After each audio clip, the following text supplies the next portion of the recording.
Hello, welcome to TypeScript Today.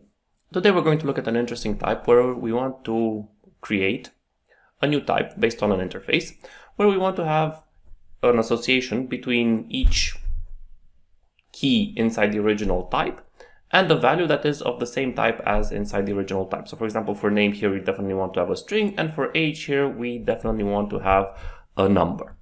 So how could we do this? Well, a first approximation of this would be to use an array that will hold something like, for key we have key of person, and for the value we have person key of person. Now this basically equates, key of person will give us the keys inside person, so name and age, and person key of person will give us the possible values inside that interface. So that is going to be equivalent in this case to string or number. Now the problem with this approach is that it doesn't actually solve our whole problem. So for example, if we try to add a boolean, well, that is going to fail because the value is not inside this union, which is just going to evaluate a string or number. So that seems to work.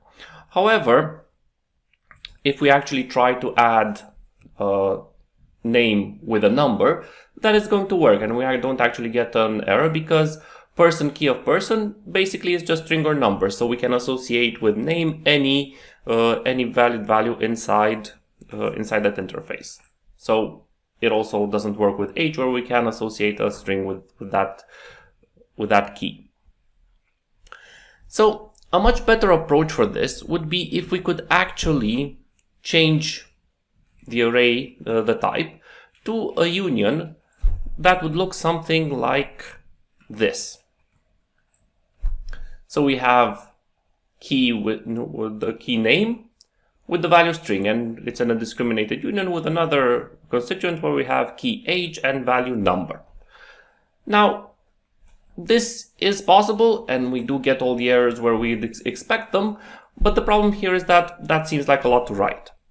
Fortunately, this is TypeScript, so we can automate this process, especially if we have more types. This would get very tedious very fast. What we want to do in a first approximation is to actually get a new type that will have for each original key an object type that is similar to each constituent union we want. So basically here for key we want name and the value string, which was in the original person interface, and for age we want the key to be age and value to be number. So let's try to write a map type that does this. Let's call it entries of t. We create a map type. We take p in key of t, and here we create a new object type where key is of type p. So p here is just another type parameter, and this type parameter is going to be each key inside of our type. And for value,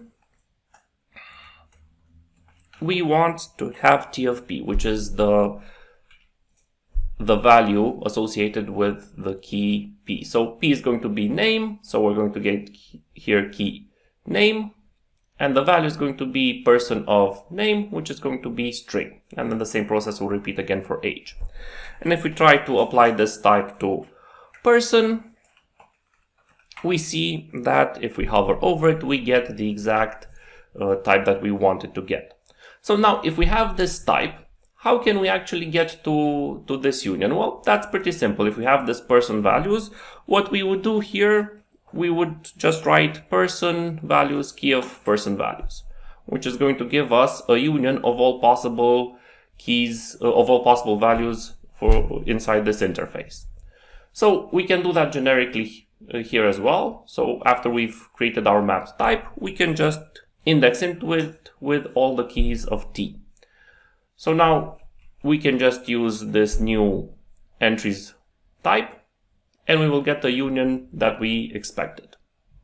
So we can just use this inside our array type, and we don't have to write out each one of these union constituents manually. I hope this was interesting, and looking forward to making more videos like this.